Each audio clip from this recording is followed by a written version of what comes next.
Welcome to Community Foundation Spotlight. I'm Spicer Bell. I'm the president of the Community Foundation of the Eastern Shore.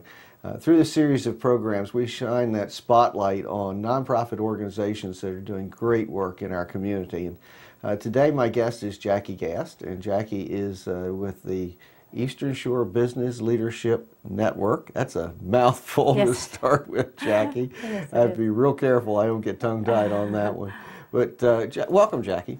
Thank you. You're actually one of the few that have said that correctly without stumbling too much. Good. So you did a great job. The ESBLN. Yes, it's much easier. All right, what is an we're going to start with the simple, the basics here. What is an ESBLN?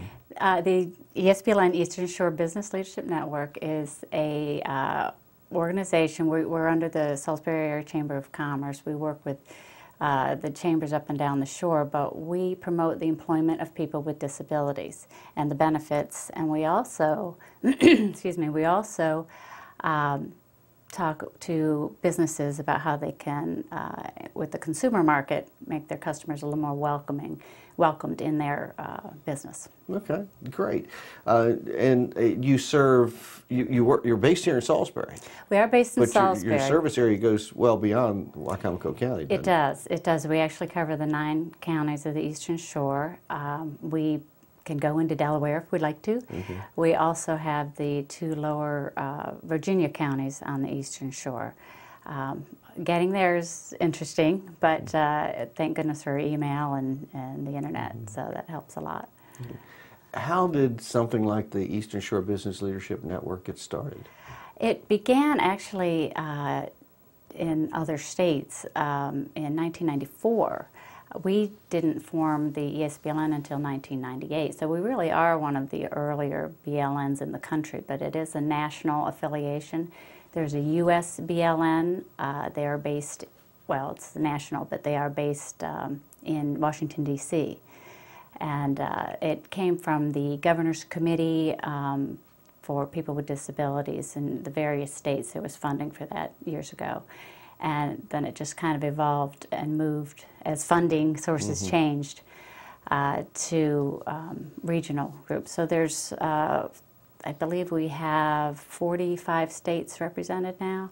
We're the only one, well, not the only one, but we're the longest one, I would say, in the state of Maryland. And we work very closely with state agencies like the Department of Disabilities, Maryland Department of Disabilities, Department of Labor Licensing and Regulation, the Education, Maryland State Education. So. Any feel for how many people we would have in our region or in the state of Maryland who would be considered disabled and eligible for your assistance? Yes, there's actually nationally 1 in 5 people have a disability, and that's pretty much the same in Maryland as well. Wicomico County alone, now this is a little bit, a couple of years ago, I believe, 1,700 students in the public school system had some type of disability. So it's a large number, and that's now. That's this snapshot right now. So you think of all the years that have passed, and those students have graduated. So there's actually quite a large population. Okay. What are some of the typical disadvantages or people with disabilities or the disabilities that disability. You have? I think it's interesting where you and I think some folks dissect that word. It's disability. Yes, with the capital A. Yes. Yes. What are some of the types of disabilities that you find folks with? It's really the entire range. It goes from people with ADD, attention deficit disorder, mild forms. Any student, for example, or person who needs an accommodation when you're in school.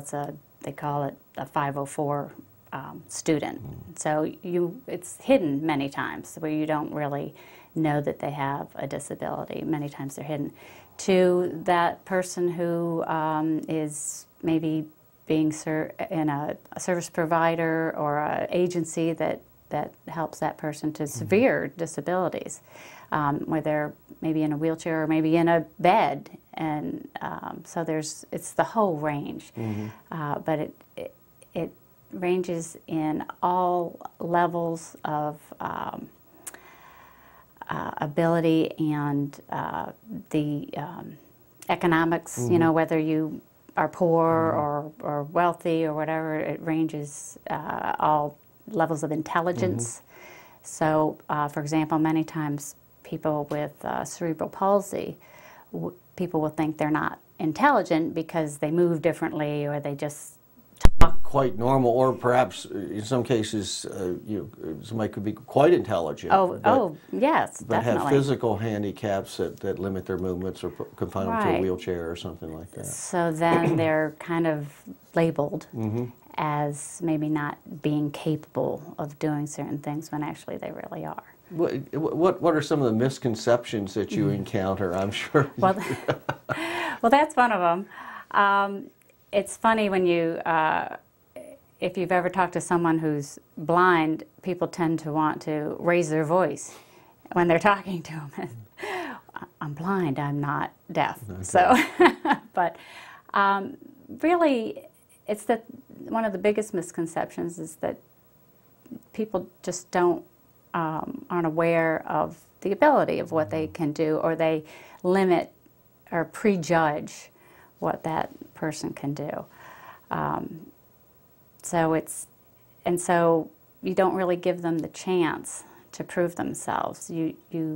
When you think about it, that person's been living with that disability for quite some time. It's new to you, it's not new to them. So making that accommodation for them in the workplace, for example,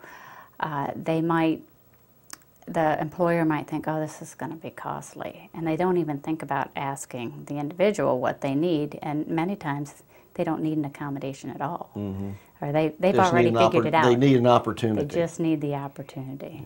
So it's interesting. There's a story about, if I have time, there's a story about a man in a wheelchair who worked at a firm with a lot of engineers. And they got a new copier, and the person in the wheelchair was not at the height where he could look at the controls on the copier, because they were on top of, the controls are on top of the copier. So he couldn't see.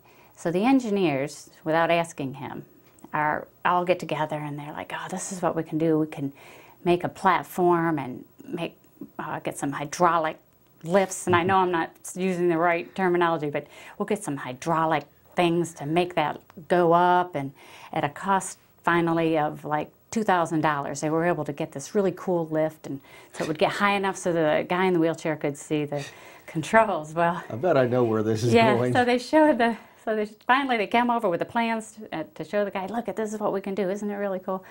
And the guy says, well, if you just gave me a dowel and a little bit of tape and a mirror that I can stick on the end of it with maybe a little pencil with the eraser down, I could see those controls. And that's probably about $3.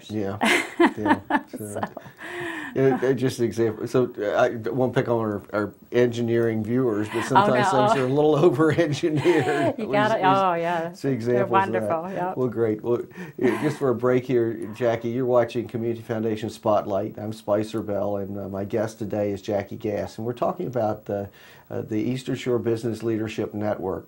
Jackie works with businesses across the shore to open up opportunities for folks with disabilities. What are some of the activities you're working on now? We are currently working with the Maryland State Department of Disabilities, Department of Disabilities, to help spread a media campaign called Think Beyond the Label.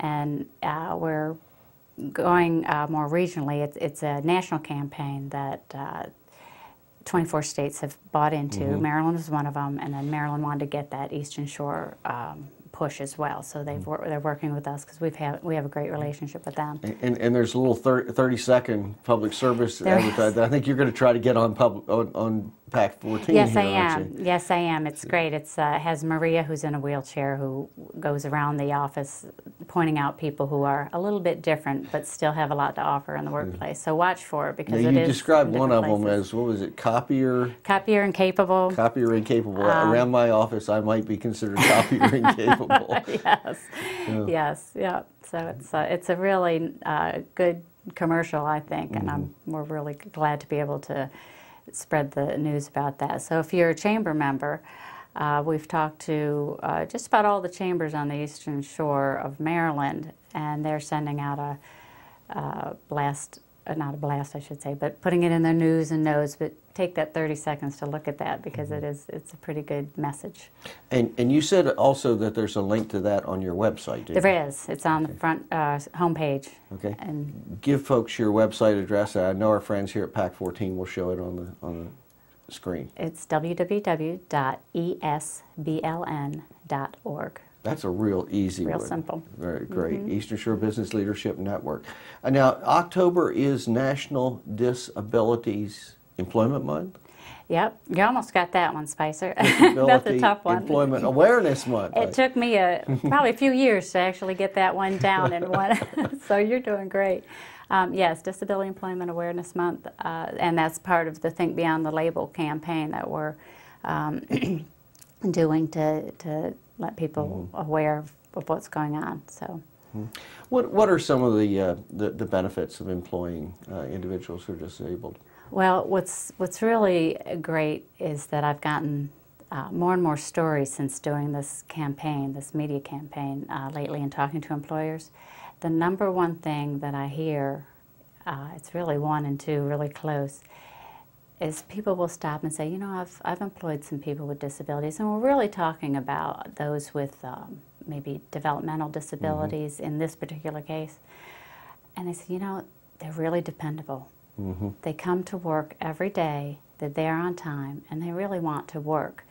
And they say, you know, sometimes it might take a little bit longer to train them, which, by the way, there's a lot of help that the employer doesn't have to pay for to help get those folks up to speed and training. But they say sometimes it takes a little longer, but then once they're trained, it's great. They're there all the time. It's wonderful. And then they went on to talk about the employee without the disability who's taking 3 cigarette breaks in every hour on the hour. And so you think about, you know, do you pay now or do you pay later? Yeah, it's somebody, often I think the folks who have a disability, they're really just reliable and steady workers. They are. They want to be there. And the other thing that's a little bit harder to measure, and I invite any psychologist or psychiatrist to do this study if they can, morale increases. And I hear that over and over and over again, that the co-workers, the workplace becomes a really nice place to work. People want to come to work. Absenteeism is lower. You know, if they can make it to work, I can make it to work. It's one of those things where everybody benefits. They do. I mean, They do.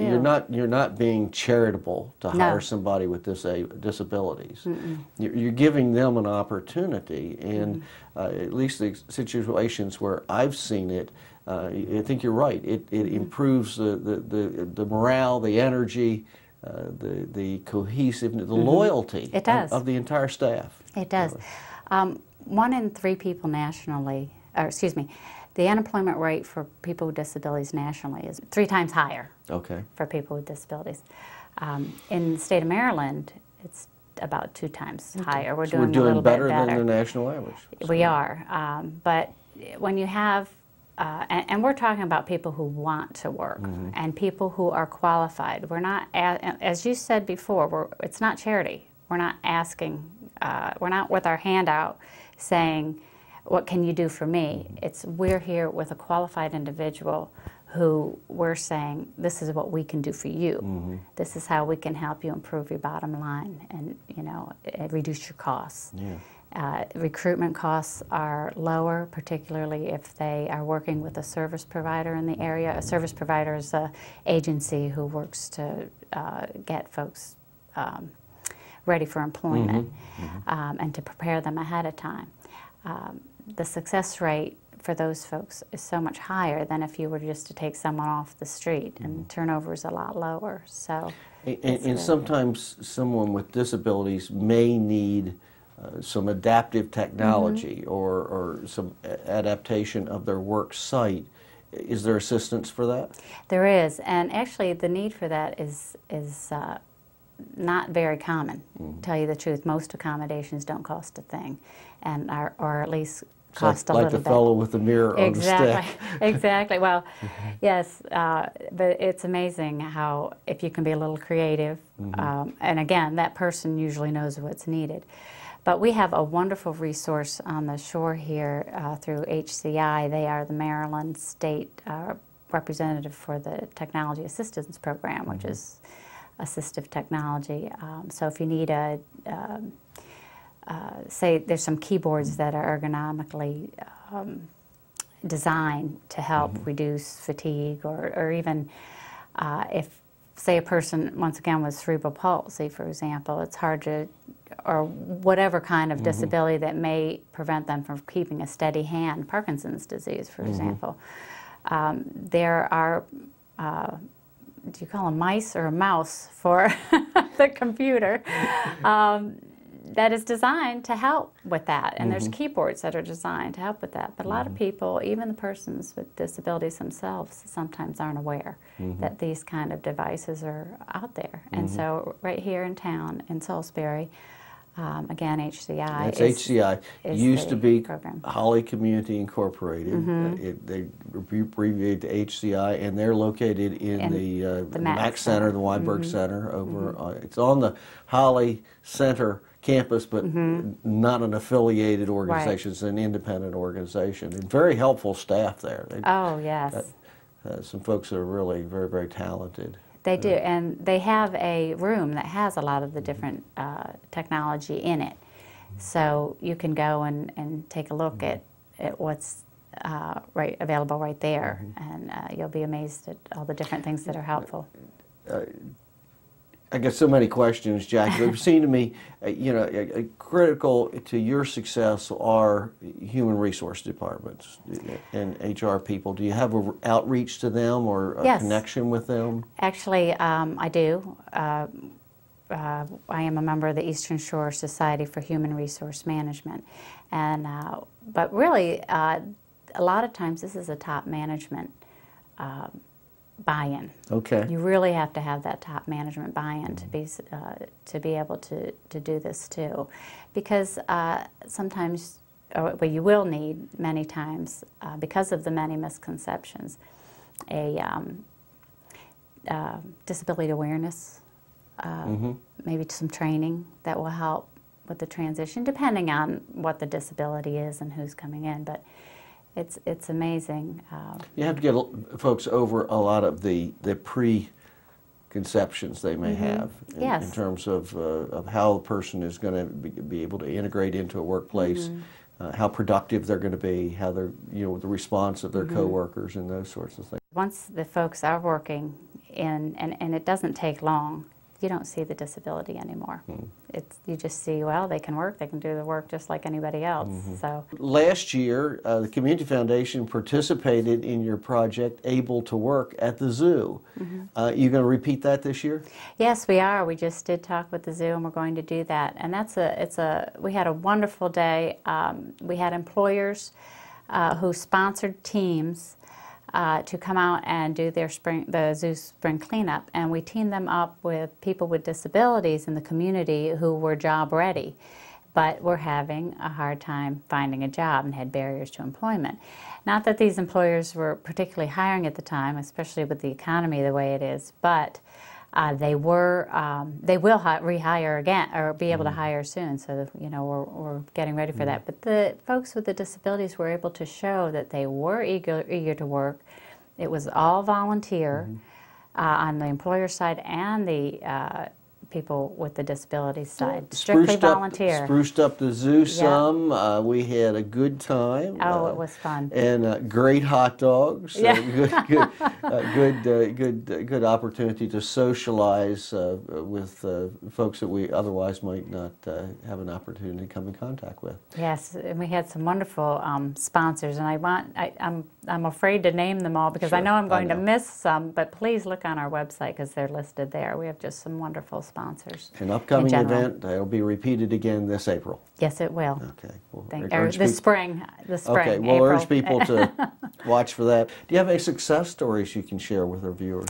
Dave Roberts, who has been working for, oh my goodness, at least two or 3 years now, who really had he has a back condition that really was debilitating. I think I said that right.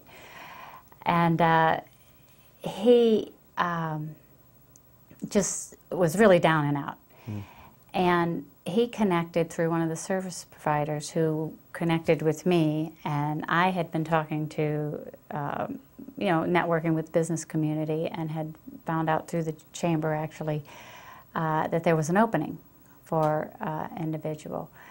And we made the connection. It's Insight is the name of the company, and they're a defense contractor in Salisbury. They are located right here in Wacomico County. And Dave was able to work from his home. They set him up with computers. He had knowledge of technical knowledge. He had been a ham operator. And so he was familiar with, and now, you know what, I think I might have mixed that up, but he had experience with technology. Okay. And it turns out he started part-time, working from home, and is able to work the hours that he can work for as long as he could that part-time. Well, since he started working, it's been working out great because he doesn't have to get in a car because that's hard for him to move around with the back injury. He's been working, I think, 2 or 3 years, and he's since been promoted. He's working full-time now. He's not on any kind of assistance from the government. Good for him. And he's making a very decent wage, plus he's saving a lot in commuting costs. Yeah. So it's really worked out well for him. And we have another success story, Tony Arena, who had interviewed several times with various companies. We have a lot of microwave companies in the area, and he wanted a job in that area because he had family who also worked there too, and it just really appealed to him. Well, he interviewed several times. It didn't, nobody would hire. He has a mobility disability, and also he's quiet, you know, so I'm not sure how well he had interviewed.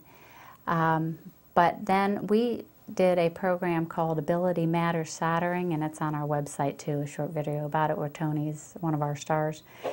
And we decided through the urging of Maria Waller, who is with Quality Staffing, who helped us with the training for the soldering training for the microwave industry. We put a few people into this training that we sponsored and worked with the Division of Rehabilitation Services. It was really a nice collaborative effort to get a few folks who had the qualifications, or had the ability, I should say, or anyway, we got them into the training. Tony was one of them that got in there, proved that he could do the job, passed the training, and then was hired. And he's been working almost 3 years later. Now, I'm sure that certainly a number of your folks you work with have a disability that they might have had since birth, or what have you. But certainly some people have accidents and things like that results in a disability. And you work with those folks also? Yes, and let me be clear, though, that I don't work with individuals myself. Okay. You just connect, we do the networking. Make the networking part. So it's the providers in the area, the service providers, disability agencies that do that.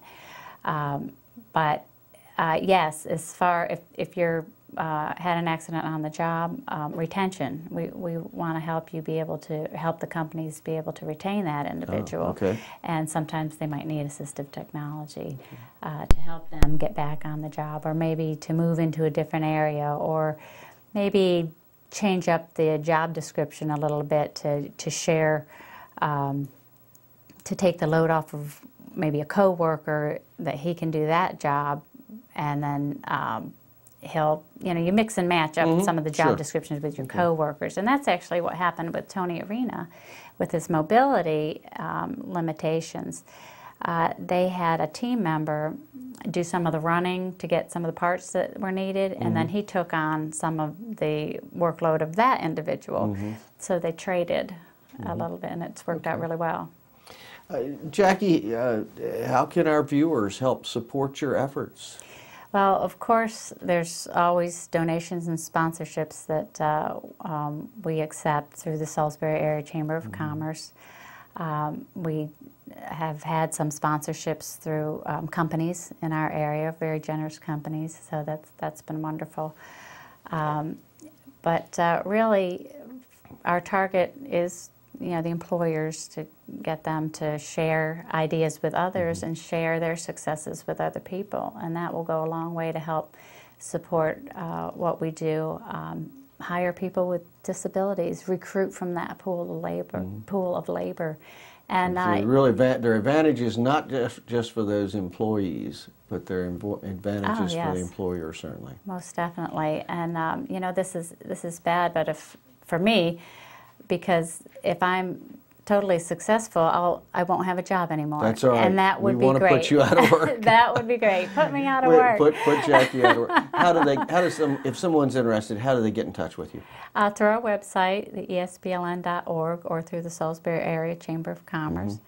You can find me there. Could give you a call. You do house calls or business calls. You'd be glad to come out. House calls. I don't usually do house calls. But to somebody's business. Oh, most definitely. I'd be glad to go out. You would come out and brief them or their staff on the program and help them get connected to the organizations that could support their employment of those with disabilities. Yes. Yep. Okay. We can do all of that and more. Great mission, Jackie. And certainly over the years I've seen a number of real success stories of people with disabilities who have been really achieved a very high level of independence, and employment is an important part of that. Oh, it is. It's key, and that's what that's really the goal, is to help folks become independent and save us some tax dollars, right? That's right. That's right. They rather than being on the tax rolls, they become productive tax-paying citizens. Exactly. And sometimes it's a matter of us getting ourselves over our own prejudices and misperceptions. So, oh, definitely. Well, Jackie, I really appreciate you coming in and telling us about the Eastern Shore Business Leadership Network. I did it again without getting tongue-tied. And thank you for having me. Very much appreciate it. Thank you, Spicer. And thank you for watching Community Foundation Spotlight here on Pac14. I'm not going to let you get away today without reminding you how important volunteers are to our community. If you've even been tempted in the slightest to get more actively involved, seek out ways that you can put your talent, your energy to work to improve our community. You can make a real difference. And if you're interested in volunteering, check out the Community Foundation's ShoreCan, that's SHORECAN.org website, where we list current available volunteer opportunities. We'll help put your talents to work to improve our community. And once again, thank you for watching Pac14 and Community Foundation Spotlight.